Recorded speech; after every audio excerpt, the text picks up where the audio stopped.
This video is going to focus on multiplying decimals, tenths times tenths, so your decimals are in the tenths place value, with models. And we're going to be using our hundredths grid here. So our decimals we're working with are in the tenths place value, and we're going to be multiplying them today. This grid is a great way to show how your answers work out to the way that they do. So let's get started. So for our example here, we're going to be multiplying 2 tenths times 3 tenths. Now, even though I'm using a hundredths grid, let's make sure we remember that a full column is 1/10 of the entire grid. And one little box is 1/100th of the entire thing, because this grid has 10 columns for tenths, or 10 rows for tenths, and then there's 100 of these little boxes that make up the entire thing. So this grid shows tenths and it shows hundredths. To multiply 2 tenths times 3 tenths using this model, first let's agree to a couple things. The first number is going to be how we represent columns, or is going to be represented by columns, meaning the pieces that go up and down. Those are terrible arrows, but you get the idea. The second number is going to be represented by rows, the pieces that go left to right. You don't need to always have the first one be columns or the second one always be rows, but I feel that it is going to be best to help us understand this process, and why change it up? There's really no need to. So all the first numbers will be our columns, and all the second numbers will be our rows. So to begin, we're going to start with 2 tenths. And since we're dealing with columns, 2 tenths means we're going to shade in 2 of these columns. So let's do that now. Here I am shading in 2 tenths. And let me fill in all the boxes, because it's going to be important that we see that all of these are shaded in this time. So there is 2 tenths, and I've shaded them in using the columns. Now, let's shade in 3 tenths using the rows. And with the columns, I like to start on the left side. With the rows, I like to start at the top. It really doesn't matter, but that's how I'm going to be doing it for this video. So let's shade in our rows. I now need 3 tenths. So here's 1/10, 2 tenths, 3 tenths. Shading that in. And then I'll shade all of these in as well. So here is my model. I've got 2 tenths with the columns. I have 3 tenths with the rows. Now, how are we supposed to use this to get our answer? The answer to that question comes in right here. So let's zoom in and see. Look closely, and what do you see here? Hopefully what you're thinking to yourself is, oh, I see some yellow boxes, I see some blue boxes, but then I see some boxes that have both colors. Well, the boxes that have both colors are our answer. So let's count up how many of those hundredths have both colors. 1, 2, 3, 4, 5, 6. So 6 of those boxes have the same, or not the same, have both colors, yellow and blue. Because of that, now our answer is 6 hundredths. You might be thinking to yourself, why is it 6 hundredths? Why isn't it 6 tenths? Remember, 6 tenths would mean we'd have 1, 2, 3, 4, 5, 6 of those columns or rows completely shaded in. We only have 6 of the individual boxes, so it's 6 hundredths. And if you're thinking again, well, still, how does this make sense? When we are multiplying, we're asking, what is 2 tenths of a group of 3 tenths? Or what is 3/10 of a group of 2/10? So we're going to end up with a smaller answer than what we started off with. Because we don't have a whole number. We're not saying we want one whole group of 3/10.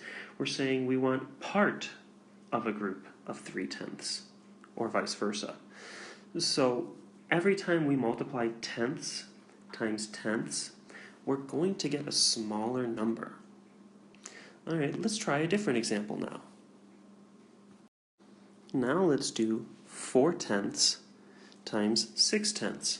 Just like last time, this is our columns. I'm just going to put a C underneath it for columns. And this is our rows. So I'm going to put an R underneath it for rows. So I need to shade in 4 columns to represent 4/10. So let me do that real quick. 1, 2, 3, 4 columns right here. Shade in all this with yellow as quickly as I can. Might have some gaps, but that's okay.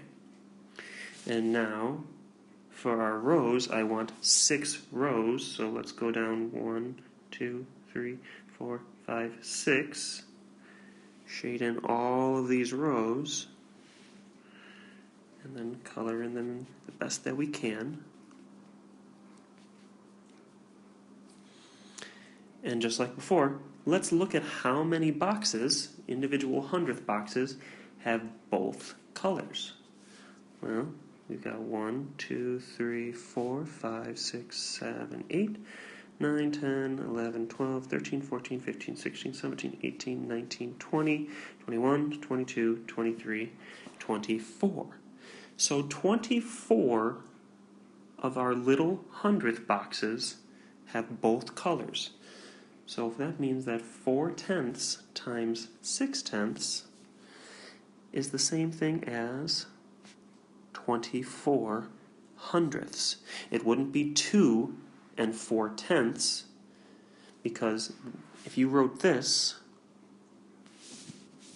means that we have 2 of these entire grids shaded in. And we definitely don't have that. We don't even have 1 of these entire grids shaded in. So we have 2, let's cross this out so we know that it's wrong. We have 2/10 and 4 hundredths, or 24 hundredths total just from this model. But what happens if we do have something a little bit bigger? Let's take a look at that in our next example. What do we notice about our problem this time? Hopefully you're saying, hey, this first number, it's bigger than a whole. So when we're counting our columns or shading in our columns, how are we going to show 1 whole and 1/10 when all we have here is 1 whole? The answer to that is we're going to need a second grid. So let's put a second grid in real quick. So there's our second grid, and now we can shade in 1 and 1/10. So if I were going to do my columns, I would do 1 whole, whoops, let me change it to the highlighter. I would do 1 whole grid, because I have 1 whole for our columns. Shade this in as quickly as I can, so I'm not wasting time. Okay, but then in my second grid, I'm going to need 1/10. So I'm just going to shade in 1 of these little grids, or sorry, 1 of these little columns. There is a model of 1 whole and 1/10. Now when we're dealing with our rows and 3/10, remember, oops, that needs to be a pen. Dealing with our rows, we're only going to shade in 3/10. But we have 2 grids we have to do that over. So I'm not only going to shade in 3/10 here, 3 rows, but I also have to shade in 3/10 or 3 rows in this one. It applies to both of them. So now, counting all of our little boxes, well, I actually don't need to count all of these because I have 3 high here. This is 3 high, and it's 10 wide. So I know that I have 3 times 10, or 30 boxes right there. And then I have 1, 2, 3 right there. So when I'm multiplying 1 1/10 times 3/10, I'm going to end up with 33 hundredths. Because remember, each of these little boxes is a hundredth. So I have 30 hundredths here. I don't have 3 wholes. I have 30 hundredths. And then I have 1, 2, 3 hundredths over here. Combine them together and we get 33 hundredths. I hope you found this video informational and you now have a better understanding of how to model tenths times tenths. If you liked the video, make sure to subscribe. Otherwise, have a great day and good luck.